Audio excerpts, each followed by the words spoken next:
Hey everyone, my name is Emma and welcome back to Story Central, your center for all the best stories on Reddit. We've been married a long time. Mother-in-law was mostly Beck and I've been low to no contact for probably the last 10 years and my life has been divine because of that. DH doesn't mind because he gets lots of romance when his mom isn't interfering in our relationship.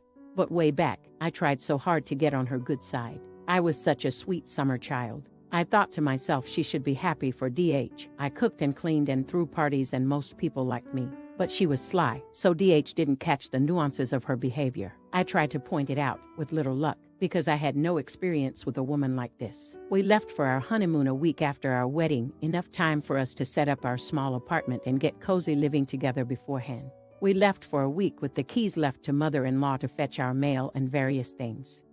When we got back she had completely rearranged my kitchen, the living room, threw out some of my pictures and knickknacks from our bedroom, and I swear she also tossed some of my lingerie. I was upset, so upset and cried to DH. He, angry at his mom, talked to her then came home with the usual, can you guess it? She can't imagine why I'd be upset. She was being so helpful. She didn't mean to do anything wrong, and the tears came at her bidding so that DH was thrown for a loop, never having experienced woman-to-woman territorial stomps. He came home spewing her diatribe and simply told me that he would help me put things back.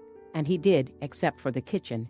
He only made things worse in there but not for lack of trying. Mother-in-law never even taught him to butter bread. Sigh. But I learned a valuable lesson. Whenever mother-in-law was up to her shenanigans, she would wait until we were alone, look at me and do this evil smile with a nod, sort of like those sup gifs, to acknowledge her disdain for me properly. I learned from the best, the very best. Mother-in-law was the town pillar, active in church and charity, and so sweet to the people she approved of. So, here is the meat of this post. Mother-in-law is old now, and still just as sneaky. If anything, old age has sharpened her skills, and she has taken on the role of helpless old lady quite fabulously. There are volunteers who help her and bring her meals, sit and read with her. It's all quite nice, really. She did a week-long stint in the hospital recently, and DH got the key to her house to retrieve her mail, etc. etc. Well, I made a copy of said key, without DH knowing, of course, because I had a plan. During that week, I took some time off work. I was so sick, don't you know, and let myself into her house to clean her kitchen. I also threw away some broken porcelain and other items. They weren't necessary, took pictures off the walls and put them in the closet. Then I rearranged the linen closet, the coat closet, mother-in-law's closet and her bathrooms. Both of them. I left the living room mostly alone, sadly, but I didn't want DH to catch on, see. Then, on the day DH was supposed to pick her up from the hospital and bring her home, I offered to help DH clean her house for her homecoming. He was mildly surprised at my offer, but I said I've decided to let bygones be bygones. I will help, then get out of the way so DH could help mother-in-law get settled in. She can mostly live by herself, with a little help every day from a CNA and husband to check in on her. So we cleaned, mopped, and vacuumed, got everything sparkly and clean. I went with DH to fetch his mom and sat in the back seat. When we arrived, mother-in-law immediately noticed things were askew but she couldn't tell what it was yet. Then she noticed the missing pictures. Mill, what did you do with my pictures? DH and me, what do you mean? Mill, you stole my pictures. Me, oh my, no mother-in-law. I helped DH clean and that's all. DH confirmed that is all I did. I asked if she'd like some tea, and she yelled at me to stay out of her kitchen. She went in herself and screamed what had we done. I looked at DH all puzzled and DH repeated that he and I only cleaned the counters and dishes, and mopped. Mother-in-law was livid, so I told DH that my presence must be upsetting to her so maybe I should leave. DH, confused because he had no idea why his mom was acting so outwardly hostile to me, agreed. So I cheerfully told mother-in-law that I'd be on my way and DH could call me when he's ready to be picked up. That's all DH heard. He didn't see me smile at mother-in-law because he was facing my back. And I nodded at her with her very own signature nod. She was livid. DH told me on the way home, when I went to pick him up a few hours later, that she had accused me of all sorts of things, and that's when I said the poor dear's mind must be going. He agrees, the poor thing is getting so old, after all. She should have been nicer to me. I get to help pick her nursing home, and I know very well how to play the helpful, supportive role. Thanks, mother-in-law. Not the idiot. May St. Louis of the Garden Hose bless you abundantly for your invisible mental hose of pressure washer strength. May his salsa refresh you as you rest from your labors. May our llamas be grateful and sleep well tonight with their full bellies. Ramen, not the idiot. God, this was amazing to read. My mother-in-law is dead, soon to be joined by idiot father-in-law, so I don't have to deal with that nonsense anymore. But this. I kissed my fingers like when you eat an excellent meal and showed how great it was to the chef. Bellissima, not the idiot. My grandmother, father's mom, was definitely a JNMIL and did something similar to my family when I was a kid.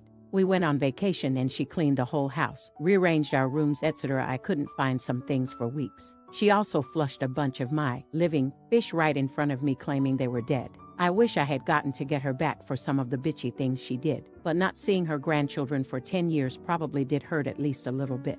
Now for the next story. I am a 29 years old gay man in a Muslim country. I met my BF during my senior year of college. He helped me a lot to come out to my close friends, to accept being gay.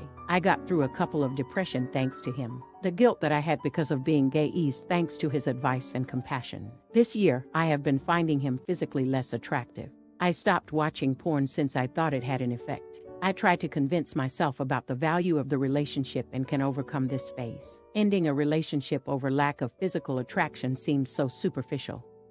And I blamed myself for thinking about it, especially considering the support my boyfriend gave to me all these years. Once I told him I desire other guys and he told me everybody does. It is a part of being in a relationship. He got some sex clothes, but I was uncomfortable wearing them. I could see that he was working on the issue too.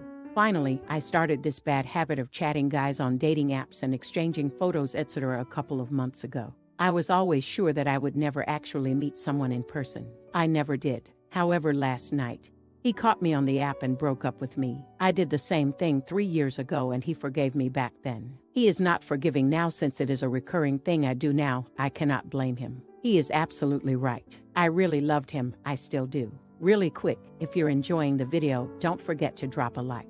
I cry when I think about the way he talks, hugs, looks at me. He is the most helpful guy to me in the last 6 years. He is really handsome and fun. I feel regretful for what I did. The fact that I did it for a long time makes me even more shameful. I can't stop thinking about how he feels right now. The picture of his sorrowful face and how disappointed he is does not go away from my mind. I should have ended the relationship before things became like this, or not go on a dating app at all. I was saying to myself I love him and me not desiring him is inevitable in a long-term relationship, but I did not want to leave him. I know I am using this as a confession board. Crying here does not revert anything, but I just can't stop thinking about it and I might get some insights from you guys. Maybe I should just wait and hope for the best for him, but I am eating myself alive. You're the idiot. It seems like you were never able to be free and explore yourself. That's what you're seeking, something that makes you excited. Long-term relationships are about commitment. It takes work and dedication to someone, but you have to be ready. I'd focus on you and take some time to figure out what you want and explore. Of course you love him and miss your BF. He was a huge part of your life for 6 years. It's like losing a really close best friend. Now for the next story. My fiancé, M and F, both 20, and I have been together since middle school and will be getting married July 2023. For the most part, his family has always been very welcoming of me, and considering how long we've been together, I considered myself to be part of his family and him part of mine. Apparently, I was wrong. His sister, 25, female, unfollowed and removed me from her social media. I had her cell number, so I texted her asking why. She responded with, "I didn't mean to offend you, but I deleted everyone except my family. You can reach me through my number if you need to get a hold of me." When I showed my fiancé, he felt like she was being rude and assured me the rest of the family does not share her view of me. This is where it gets dicey. Her and her boyfriend, let's call him Jay,